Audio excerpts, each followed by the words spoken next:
Hello and welcome to The Tech Folks. Today we'll see how I earned 5 certificates in 2 months and how you can do the same. Disclaimer: all views presented here are personal and do not represent any organization that I am associated with. A little background: with increasing cloud adoption, companies are looking for individuals with proven track record. One of the metrics that most companies commonly use to check this is certifications. So, needless to say, when you earn certifications, your profile becomes desirable by most of the employers. There are exceptions though. For instance, there are people who have earned a lot of certifications but are not having sufficient knowledge when they are asked about technical stuff. And then there are those people who do not have many certifications or do not have any certifications at all but are very knowledgeable and have in depth technical knowledge. Now, why do you need to get certified if the above reasons were not sufficient? You can have your a new career transition if you want to apply for a promotion or to just educate yourself for better decision making for say cloud adoption or cloud migration, or if you want to move to a cloud and you have to choose between different cloud providers and all that. The overall process of getting certified is also very fulfilling. So do not procrastinate. If you have thought about getting certified, go for it. Now, getting certifications is a sort of paradox. It is tough, yet it is very achievable. With hard work, smart analysis, and proper planning, you can create certainty of getting certified. So I've created this five step action plan, which I call, that helped me immensely to get certifications in my exams. Now let's start with first step, that is choosing the right certificate. The first thing you need to do is gauge your capability, which certification is right for you. There are several platforms that can help you in making this decision. The best source or the best resource that I found was Amazon's website itself, their Amazon certification website. If you see, prepare for your certification page. This website gives you a plethora of information, such as what are the different available certifications. Let me just go ahead and open the different certifications part. Let me open this one. If you see, there are so many tracks here. There is a foundational track, there is an associate track, there is a professional track, and then you have specialty track. Clicking on each track gives you further details of how to prepare for a specific exam. For example, let me click on Associate Architect exam. You see AWS Certified Solutions Architect Associate. So on this page, you will find a lot of information.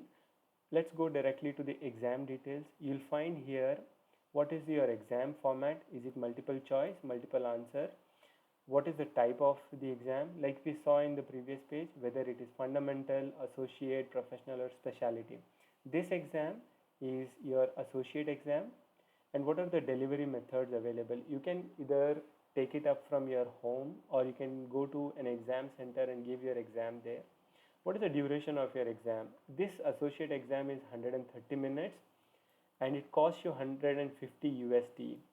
You can also see the available languages. Apart from that, it also tells you the abilities validated by the certifications. You can read through this, what is validated through the certifications. And also, in this exam, it recommends that you have certain prerequisites. For instance, you need to have hands-on experience on working with AWS. You need to have hands-on experience working on the core computing infrastructure like compute, networking, storage, and database services, right? And it also gives you a platform to help you prepare for the exam. For example, if I click on prepare for your exam, Amazon has given you some information on how to prepare, like what are the training materials available and where you can get their documentation and all that. So that's the first thing to do. That is number one, that is choosing the right certificate. Now let us go to the number two, that is planning. Now that you know what is needed for you to clear the exam, start planning. How much time you have to spend daily or over the weekends, what are the resources you need to practice, whether you should take the exam on a weekday or over a weekend, whether you are most active in the mornings or in the evenings, whether you want to take the exam at home or at a center. All these decisions sound very obvious but play a very vital role in your preparation. So, the second step is planning for your exam. Now, the third step, preparation itself. Once you're done choosing the certificate and have an action plan or a strategy in place, get started with your preparations. If you have signed up for an online course, finish them first. I would recommend taking notes as much as possible for quick references. I did Adrian Cantrell's course. I'll link his course in the description. The second thing you need to do is read through AWS's white papers. So many of people that I know tend to ignore white papers despite being asked by Amazon itself and a lot of the trainers.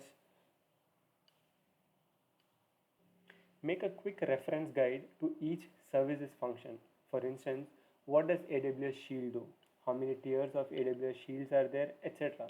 Just a few lines of text for a supersonic glance. Create these either from the notes you took from your training material or from Amazon's AWS FAQs.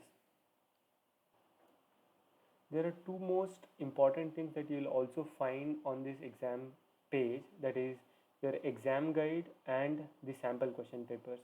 Ensure that you download and read this thoroughly. This will give you an insight of how the exam looks like and what are the material that you need. Like for example, if you click on the exam guide, it tells you what are the different domains that are tested and what each domain consists of and how do you prepare for these domains. It also gives you what is the content of your exam, like whether it's multiple choice and multiple response and all that.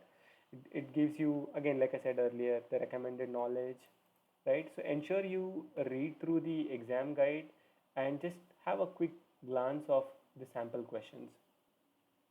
Apart from the above tricks that or the tips that I gave, there are a couple of other things that you need to do to ensure that you obtain your certificate in the first attempt, hassle free. Now focus on resilient infrastructure and know the details. For example, the core services, compute, database, networking, and storage, those are like the most important things for your exam. There are ancillary services too, but designing a resilient and fault tolerant, highly available infrastructure requires these four core services, that is compute, database, networking, and storage. The other thing that you need to keep in mind is practicing. Do a lot of practicing. Appear, take up any practice exams. Just give a practice exam online, whichever you can get your hands on or whichever is easily available. The idea is not to get a hold of those questions which will appear in your exam, but just to see the pattern and how you can strategize which questions to answer first and how to skip. So skipping the question is very important. If you look at a question and it looks complex, mark it for review and move on. I also like the method which Adrian taught, that is process of elimination. It involves 5 steps. I'll put those 5 steps in the description. First is identifying the key points in your question. For instance, let me just open up this sample question here.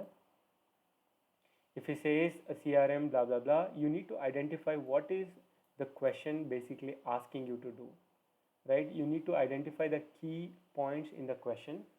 That's the first step. Now map these key points to the answers in your MCQs. The thing you need to do is eliminate the statements or the answers based on this first step which you did, that is identifying the key points. Once you identify the key point, you will obviously have some answers in these 5 options which look way out of the league, which are quite outliers, and you can eliminate them right away. Then after you are done eliminating the bad answers, you are typically left with 2 options that just increase your chances of getting the answers right by 25%. If you had to choose between these 4, the probability of you getting the answer right was 25%, and now it is suddenly 50%. You just have to choose between 2 options right now. For most services as you study, ensure that you sign up for a free account on AWS. I'll show you how to create a free AWS account. I'll put the link in the description page. You can basically just put in your email ID, password, and give your account name and sign up. You need to have a credit card because they charge the credit card on monthly basis. Don't worry about you fearing for a, a huge bill, because AWS's free tier gives you enough resources to play around for like almost 12 months. The other thing is you don't need to create resources. It's mostly about navigating. Like if I click on certain buttons, how do I reach a specific place and how do I navigate? Because visual memory helps when you are answering a specific question during the exam. But that's the third thing, that is the preparation. Fourth is taking the exam itself. Take proper rest the night before your exam, and on the day of your exam, have proper food, stay motivated, stay relaxed, listen to music or whatever keeps you cool. And avoid taking practice tests, referring to video tutorials which are long and confusing on the day of your exam. If you're taking the exam from your home, there is a verification process. Count that time in two, finish that on time, typically before the exam. That's the fourth step. Fifth step is once you are done with your exam, once you clear your certifications, flaunt it. It is very fulfilling. So just flaunt it on social media, with your colleagues, flaunt it.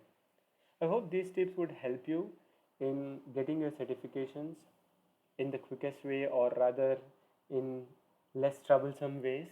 So good luck.